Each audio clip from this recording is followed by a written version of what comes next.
Thank you for tuning in to I Got a Story to Tell. Stopping by for a conversation today is a Hollywood producer, writer, director, and Emmy nominated actor. He appeared in shows like Everybody Hates Chris and The Wire. He portrayed Curtis Blow in the BET's New Edition story, which went on to be nominated for an NAACP award. He's also a devoted father and husband. My guy, Melvin Jackson Jr. What's going on, man? Thank you, man. Thank you for having me, man. So what's the so I just got into LA, man. What's the best place to get food from? Is it Roscoe's? Is it Man, yeah, definitely In and Roscoe's. Out? You got to get you some, chicken and waffles.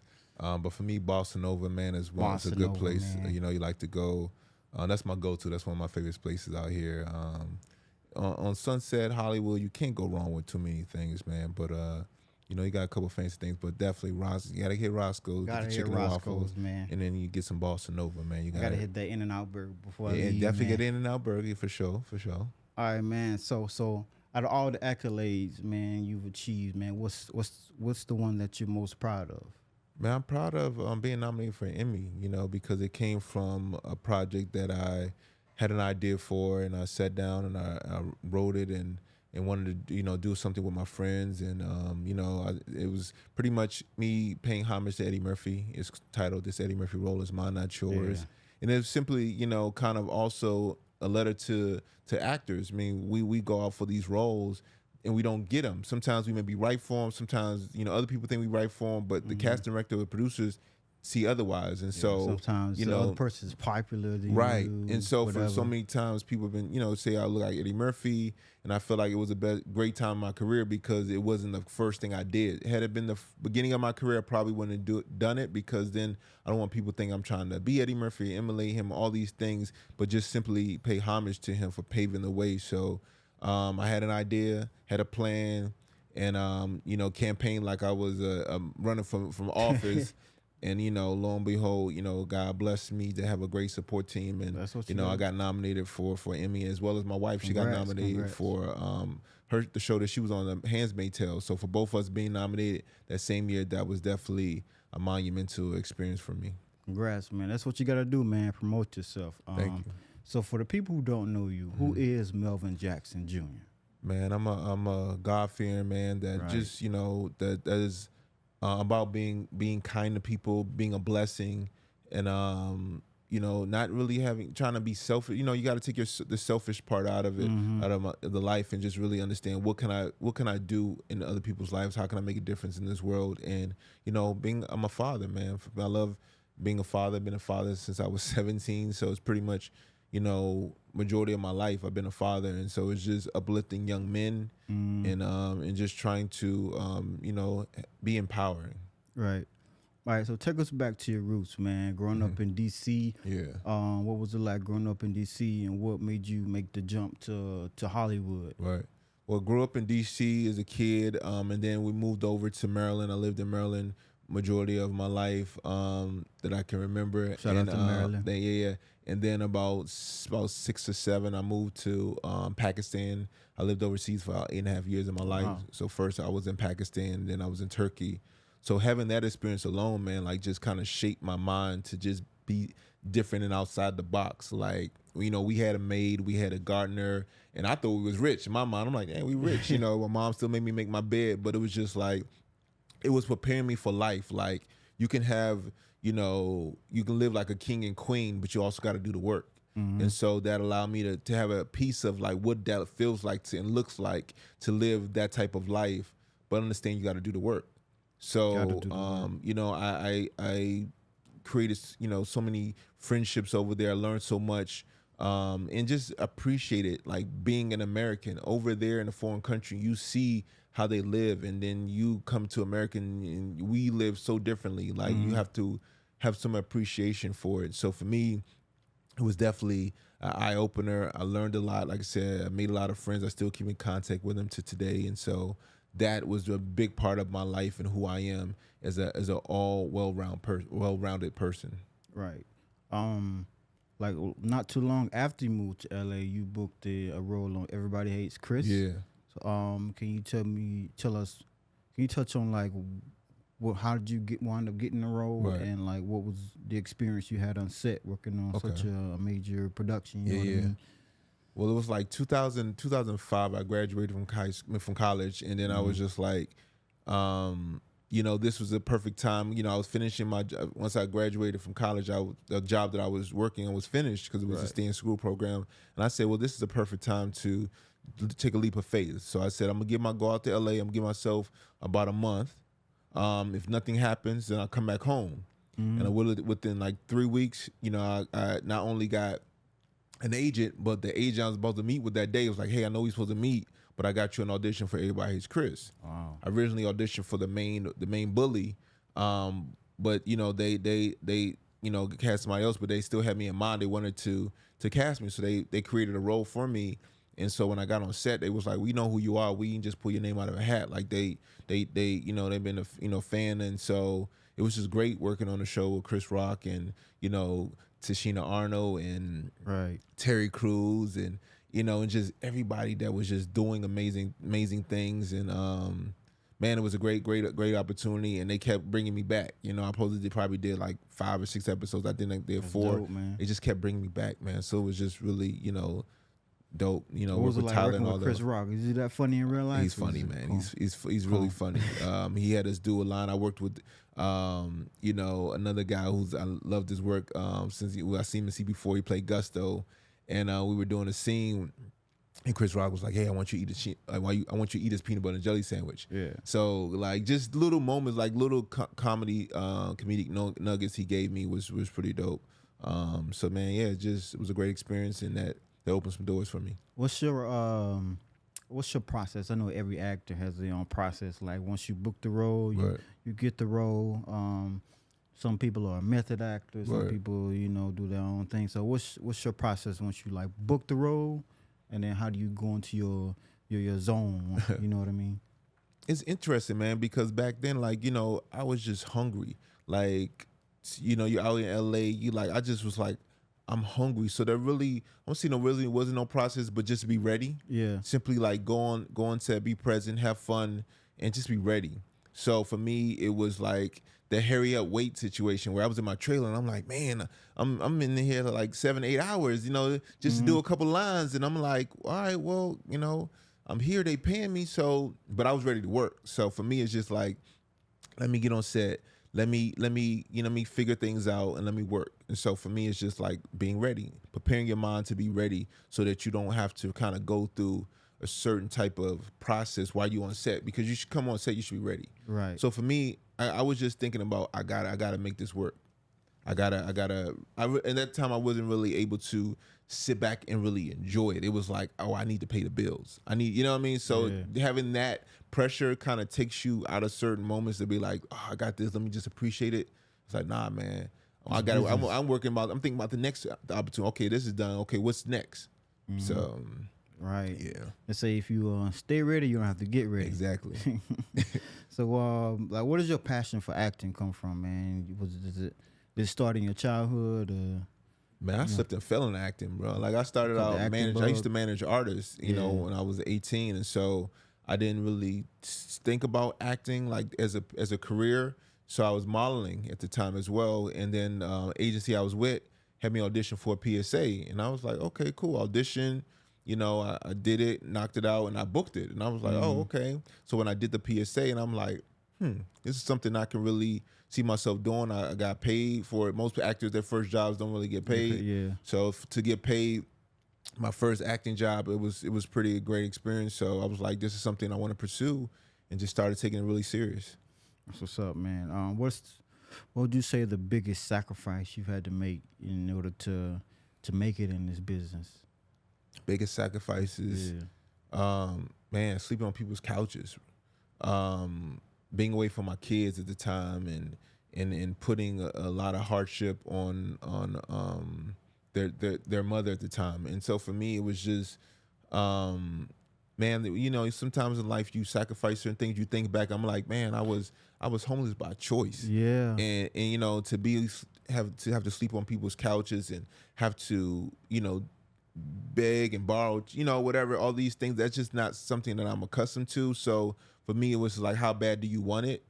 And it's almost, I think back, had I had to do things differently, I probably would have done some things differently. But also understand that those lessons took me to a place that maybe I needed to learn and grow from, so that I can tell the people, hey, you ain't got to go through this. You ain't got to sleep on people's couches. You ain't got to sleep in your car, because we want it so bad. And it's like, you can still want it, but understand, don't sacrifice your livelihood in the process. Exactly. Yeah, I know, man. No, pursuing your dreams, man. Sometimes you just have to sacrifice the normal life. Like, everybody just wants to be comfortable, man. Yeah. You sacrifice, because you can easily just go get a regular job and just be comfortable, man. But at the end of the day, like, will you really be happy doing that? Exactly. So I guess that's really a big sacrifice that comes with chasing your dream and doing your thing. Right. But I salute you for never giving up. Thank you, man. Stuff out here. But with you being in LA, over what 10+ years. Yeah. Sure, going back 17, 18 years now. What would you say to somebody that's like, yo, I did my thing in my hometown, but now it's time to make that leap to Hollywood? What would you say to the person that's thinking about moving to Hollywood to get into the entertainment? I would say have a plan. Don't come out here without a plan. Like, simply have a job set up, lined up, because you're going to need to feed yourself. Yeah. Or at least have money saved. Right. If you think you're going to come out here and just get work automatically, it doesn't work. I would say, while you're in your town, build your name up. People are doing skits now. There are all these YouTubers, all these things. Build something to, when you come here, you have something to stand on. Yep. So that's what I did when I came to LA. I had The Wire. Had I not had The Wire, I probably wouldn't have been like, I'm not going to come out there with nothing. So come out here with something to stand on, and then also have things lined up. So if that doesn't work out, you got other things lined up that making sure that you're making money, so that you're not starving out here. Exactly. I noticed, working in the entertainment business, the most important question is always, what have you done? After your name, okay, your name is, okay, what have you done? That's all. You can always get that question anytime you try to promote yourself. What have you done? Okay. So, all right, so what is the hardest thing you had to overcome in your career? Hardest thing in my career? Man, I would say, in the beginning, definitely dealing with the no's. Not getting roles that you really wanted or you were close to getting, and the tough part is, like you said, not booking things. And it's like, well, what do I do when I don't book anything? Do I stop acting? Do I figure it out? And I had to get to a point to where I had to learn how to figure it out, because I was like, I gotta either gonna fly, or I'm gonna sink, or in this Sink or thing, swim. sink or swim type of situation. So it's like, I'm gonna say, I'm gonna fly, I'm gonna go as high as I can go, and make sure I have a parachute if I fall. So yeah, man, it's just the lessons of this business is that it's not personal, it's business. Right. So, like, the presence of black people in major motion pictures has been a big controversy over the years. But with you, working in Hollywood, what is your take on Hollywood's inclusion of black people in major motion pictures? Has it progressed over the years? With black people being like about 14% of theatrical and streaming services. What is your take, based on living in Hollywood, about the process of being included in major roles? Right. I think it's important. In the beginning, man, you saw a lot of the same black actors in the same movies. You know what I mean? It's because people got comfortable with seeing them, so they're like, well, these are bankable people. And they didn't want to recreate new people that could do the same thing they did. You saw a lot of that with the Caucasian actors, but you didn't see that with the blacks. Now you're starting to see a lot more new faces. You're starting to see a lot of more inclusion when it comes to certain things, and us understanding, like, listen, we got to support ourselves. If we want to show them that black dollars count, we got to go out and spend the money. Exactly. And so that's what we're starting to do. You're starting to see movies do really well, because, like, Bad Boys is hit $1 billion right in like 2 weeks. You support the black films and black stars, and it's just like thinking, like, Will Smith has like over 7 consecutive, $100 million grossing movies. Like that's remarkable. And you had Eddie Murphy, so you had all these people that were doing it, and sometimes it's hard to sustain that certain things. But when you have people that sustain it, and it's like we're showing you, black people will go support. Black actors can lead the movies, and so we have to continue to speak with our wallets, and then we're not being seen, then we have to figure out how do we get seen. And that means if we got to take dollars from not supporting certain things, that then you're going to understand like our money helps, our money counts. So I think I think it's your respect level, just simply doing the work, continue to put out good work so that we can continue to be represented in the best and positive way. Yeah, I think that was one of the biggest myths that black art doesn't sell overseas. Yeah. You know what I mean? But they love us over there, man. Yeah. I saw it firsthand. But we seen that China. That's not true. Like time and time again. One of my favorite shows of all time was The Wire, man. You actually worked on that show. Yeah. Can you talk about what you learned, the lessons that you learned, and what you take away from your time on working on The Wire? Well, first off, man, that was my favorite show too. I was watching and I'm like, listen, I got to get on this show. I got to figure out a way to get on this show. Yep. And it was funny because I didn't audition probably to, I think I auditioned to season 2, maybe season 1. But they kept asking me to be an extra on the show like 3 or 4 times. And I was like, nah. Like after I found out what they paying, I'm like, I don't want to be on the show as an extra. And so after like maybe the 4th time, I was like, okay, well, maybe this is God testing me, because I did say I want to be on the show. I didn't say how. Right. So, you know what I mean? You got to be very careful about what you ask for. Be careful what you pray for. Yeah, so I did it. I went on there. And for the first person I met was Wood Harris. Me and him connected because we're both in the music. And we just connected, exchanged numbers and everything. And I was just around all the cast members. And so I maybe did like 1 or 2 episodes as extra, and then I started auditioning. And then come season 3, I booked the role of Bernard after auditioning 15 times, because I was like, man, I'm not going. Yeah, wow. I'm like, man, I'm tired of auditioning. I'm not going to audition again. And I'm like, they call me again. I'm not going to say no. They call me again, because it's a drive, at least taking me about 45 minutes to an hour to get to Baltimore to audition. And so I remember going in for this role. Shot in Baltimore? Yeah, yep. Okay. I remember going in to audition for Bernard, and when I was in the bathroom getting ready, had the jersey on. I was like, okay, I got this. This is me. And then boom, I audition, and then I get a call back. And the casting director, before I go in, she was like, just do exactly what you did before. You got this. And I was like, okay, Pat Moran.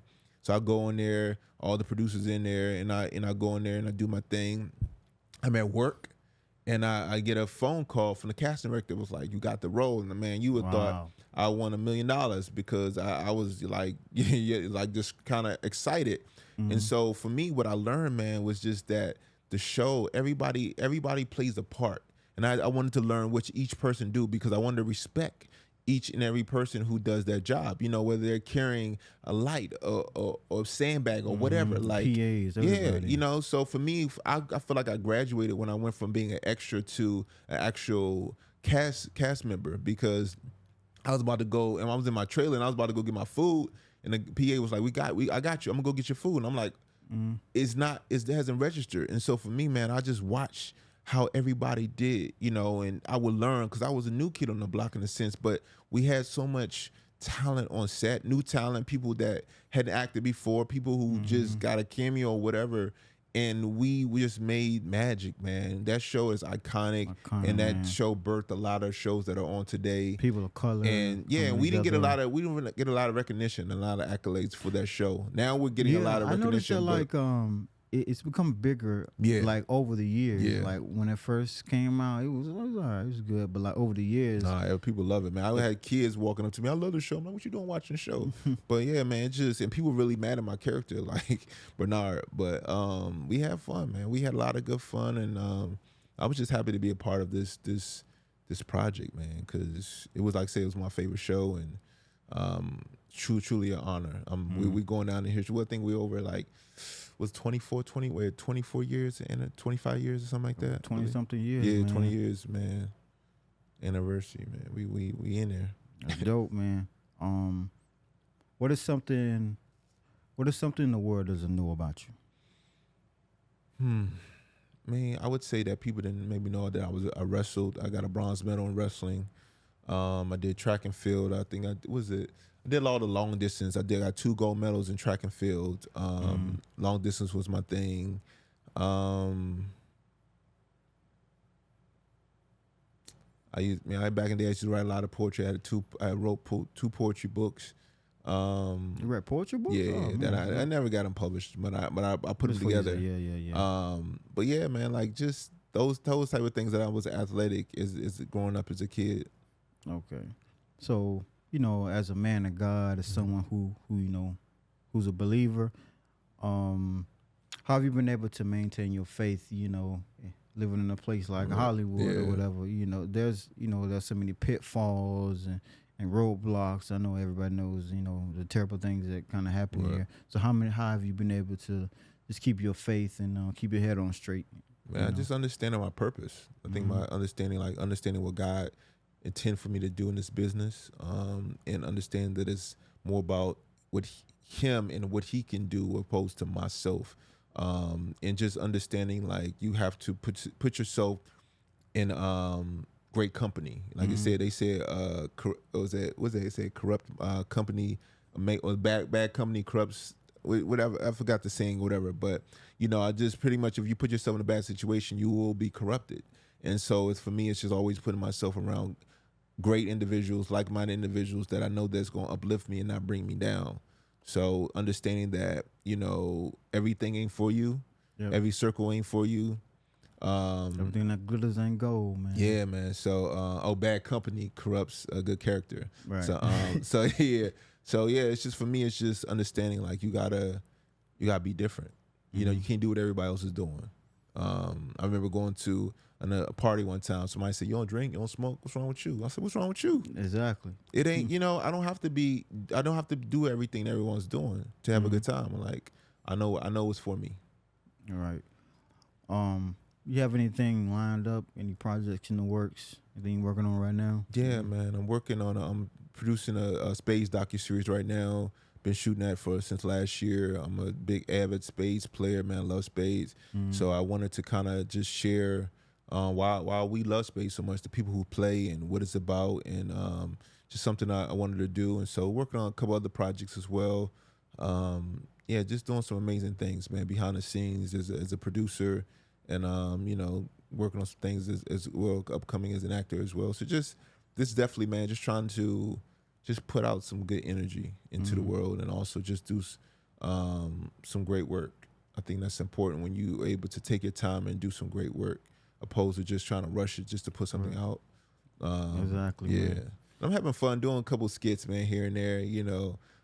Just me and my boys, we did a Bad Boys skit. Just I saw that, hyping man. up the movie. Hyping up the movie. I saw it 3 times. Then I did one for Beverly Hills Cops, Axel F. Just for me, it's just about like you said, we got to support our own. So whether we getting paid or not, like we got to support our own. Yeah, I like how you said like just taking your time to do some great work, man. Because I know a lot of people that just rush to just push out something just to be seen. Like, I gotta hurry up and do that, and it's cheap, a low budget. So take your time, right, to kind of just nest and like rest, just develop those ideas to push them out. Take a break, take time to make sure it's good. Put out quality work. Yeah. So you've been dipping your toe kind of into the comedy. Yeah, man. The stand-up comedy game. Right. Like, is that something that you just started doing? Nah, I've or been doing. It's been kind of brewing? Like, it's something that you always wanted to do, man. I've been doing comedy since 2012.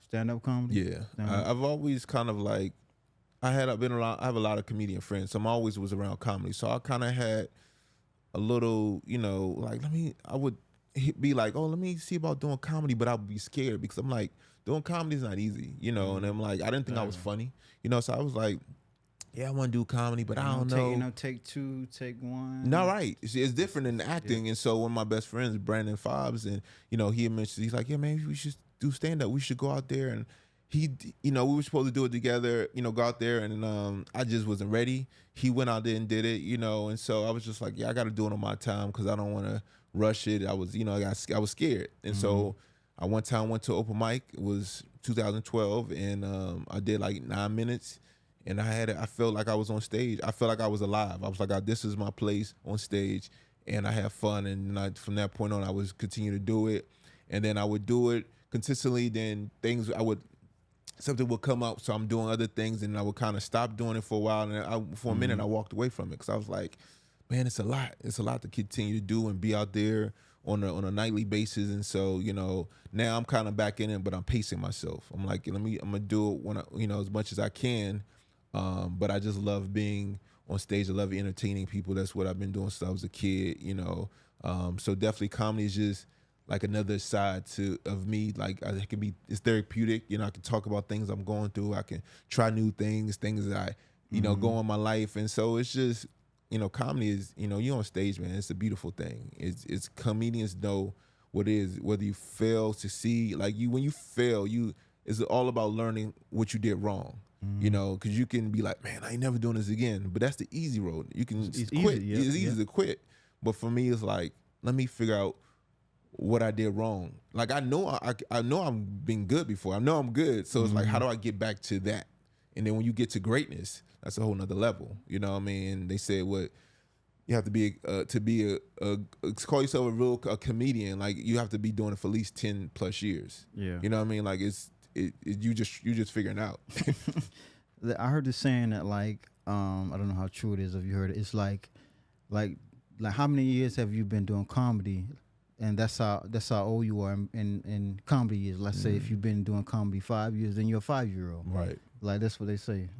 Yeah, it's like that. I mean, you're taking baby steps, you're crawling, man, and it's like, there's people I see that do it on a consistent basis, and a talent that people look up to, like Ron G, man, like that's my guy, and you know he's giving me notes, and just so many people. Ron Taylor, I respect. He's a funny guy. Like just so many funny people. Alex Thomas, I've just been watching them, been there. Like just, man, like just it's just dope just to have people in your corner that just root for you, man. Yeah. So I'm excited about what's next. Yeah, you had a show the other night, man, but I couldn't make it, man. Thank you for inviting absolutely, me, man. We had fun that night. Yeah, man. I had just Black landed. House hosted me, man. We had a good time out there. I just landed, man. I had jet lag. I get got it. to my hotel, and I'm like, oh man.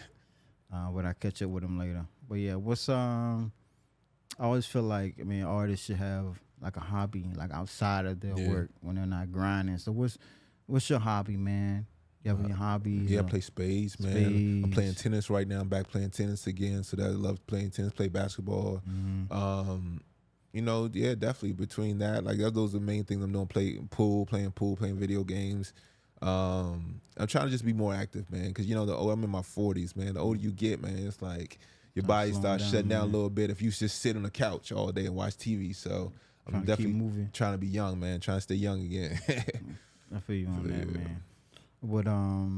But you said you got a beautiful family, man. What do your kids think about like seeing you on like TV and things like that?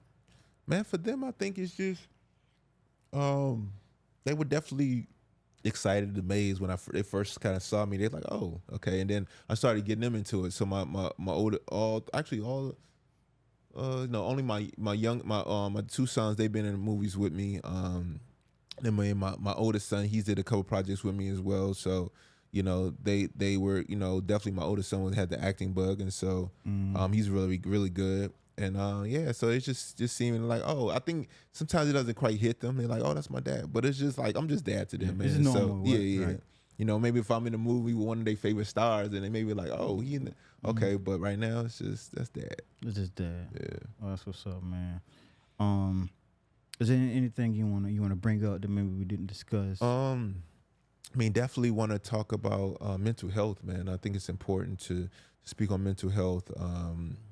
In 2014, my father committed suicide. Oh wow, man! And so yeah, for me, man, since and it's actually Men's Health and Wellness Month. Man. Yeah, you might not known that because of the pride stuff that's going on. Right.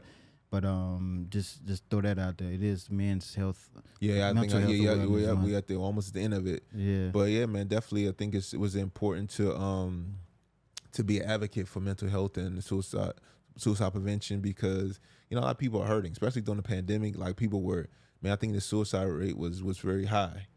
And so for me, it's just like, how can I like I said, once again, how can I make a difference? How can I take my pain and turn it into to something, beautiful in the sense of helping people. So for me, it's just like, let me not just ask you how you doing, but like ask you how you really doing. Actually doing. Like, is there anything you need me to pray for you for, or talk? Anything we need to talk about? Like, because everybody's going through something. Everybody going through something. And so for me, losing my father that way, it allowed me to grieve differently. Like I felt like I give myself a 1 day grieving process, and then I gotta move on, because if not, then I'll stay in that space that I don't want to be in that space.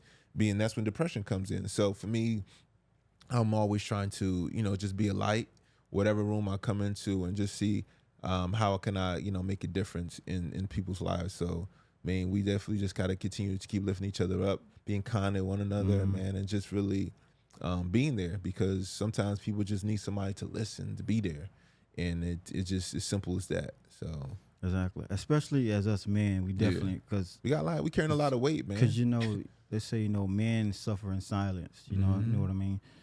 So it's definitely something that we have to keep in mind. That a lot of men out there, they don't. People say it's soft if you vent, or if if you cry, if you let out your emotions. I'm gonna vent all day. I'm gonna cry if I need to. It's true that men are have the highest suicide rates, man, because we have the most stress and the most pressure. Right. So it's definitely something. I'm glad you brought that up, man, because that's definitely important. So men out there, stay strong, man. Right. You know what I mean? Just find somebody to talk to. Find somebody to tell your feelings to, man, and don't be afraid. Don't be afraid. Because at the end of the day, man, we all in this together.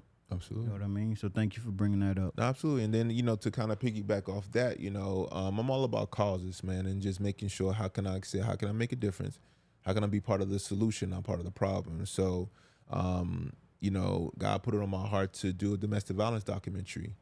It's titled I'm a Survivor, No Longer a Victim. Wow, I didn't know you put that out? Yeah, I put it out. It's streaming on All Black and other platforms like What's Amazon. The name of it again? I'm a Survivor, No Longer a Victim. I'm a survivor, no longer a victim.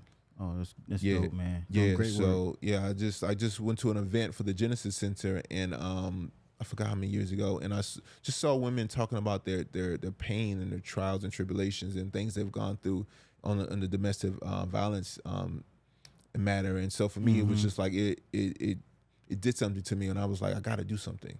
Didn't know how it was, and I was just down like, let me just see who wants to be interviewed. So I kind of put it on social media, like, hey, I'm doing a domestic violence documentary. If you want to be interviewed, reach out to me. And then I just started getting, people reaching out to me, and it did what it needed to do, man. It definitely reached a lot of people. People were really pleased about it, and I wanted to help people heal. So people who were part of it, I wanted them to heal. One of the questions where I asked a couple of questions, I'm like, have you healed? Have you got therapy? And have you forgiven your abuser? And it was just good to hear those answers and understand, like, man, like, there's a story to be told from these survivors. But I also had another flip side was wanting to get stories of former abusers. Like, what got you to that point? I think that would have been another. How did you escape, man? Yeah, I think that would have been another, avenue to go to. And of course, somebody has to be brave enough to want to do that. You don't want to be shown on, it's admitting that you were an abuser. Exactly, it's something you're man. Possibly ashamed of. But I think that would have just been dehumanizing. Yeah, I think it would have just been something different, because it's like, are the abusers forgiven in public eyes? If you've been abused somebody before, are you forgiven? You know what I mean? Are you able to make a mistake and then maybe not do it again and then be forgiven? Like, I think that there's so much stigma on those things. It's like, we make mistakes. Of course, people make mistakes differently than others, but it's just like, if that person doesn't do it anymore, are we able to forgive them and move on? If the abusers or survivor has forgiven them, or can we forgive them too as people? So I think it's just this conversation that we got to continue to have. Definitely a conversation we got to continue to have, man. Thank you for bringing that up. Man, I appreciate you coming by. Melvin Jackson Jr., writer, director, producer, Emmy Award winner, example of black excellence, Be man. nominated. I Yeah, maybe nominated, one, Emmy nominated. one day Not we dead. gonna get it, if You God gonna willing. get there. You gonna get there, my man. Thank you so much, man, for coming by. Can you tell people like your social media Sure. where they can find you? It's, work? Yeah, it's Melvin Jackson Jr. On all social media platforms. melvinjacksonjr.com is my website. And I'm not a hard person to find and get in touch with. You know, I'm definitely a man of the people, and I thank you guys for your support. Thank you for just caring enough to even support what I'm doing and want to hear my story. So I think it's important. And also, one thing I wanted to share too is that growing up, man, I was a problem child. I got in a lot of trouble in school. I was, I was just epitome of a problem, a bad child. My mom don't like that word, but I gave them problems, and so they had me diagnosed with ADHD and put me on Ritalin, and it got to a point where I wanted to take myself off of Ritalin, and so I went to my mom and I said, Mom, I don't feel like I need this. I said, I need you to trust me to take me off of this, allow me to see what I can do without it. And she did. And so I went from getting C's and D's to A's and B's, and getting presidential awards at Bill Clinton at the time. And man, just changing my life around. So the person I am today is not how I started. And I had to thank my parents for that, my mom and my dad, for just instilling hard work, dedication. My mom told me you can do anything you put your mind to. So for me, I didn't want to be that child, that child that was only known for trouble. I want to be known for doing good in the world. And so here I am, continuing to try to do good in the world, man. So it's definitely, I'm blessed to have a great mother who was my best friend before I had a best friend, and just always got my back and definitely support everything that I'm doing, man. And it's just amazing just to have a mother like that. So she's behind you 100%. 100%. I say Mom, I want to be an astronaut when we going to the moon. Like that's just how she is, man. Like, the same way I had a supportive mother as well, man. Moms, shout out to the moms out there, man. I told my mom I wanted to be an actor, and she was like, "Yo, go do it." Yeah. A lot of times I think if she would have told me to do something else, I probably would have did something else, because that's my heart right there. Right. But yeah, that's beautiful, man. Thank you for sharing your life. Thank you for sharing your story. Thank you for the work that you do and the work that you're putting out. It's a blessing, man, to watch you grow and see your growth and where you started and where you are now. Right. I appreciate that, man. That's why we here, man, to share. Absolutely. You know what I mean? Thank you, Thank you, brother. Have a good one. Keep doing your thing. Yeah. All right.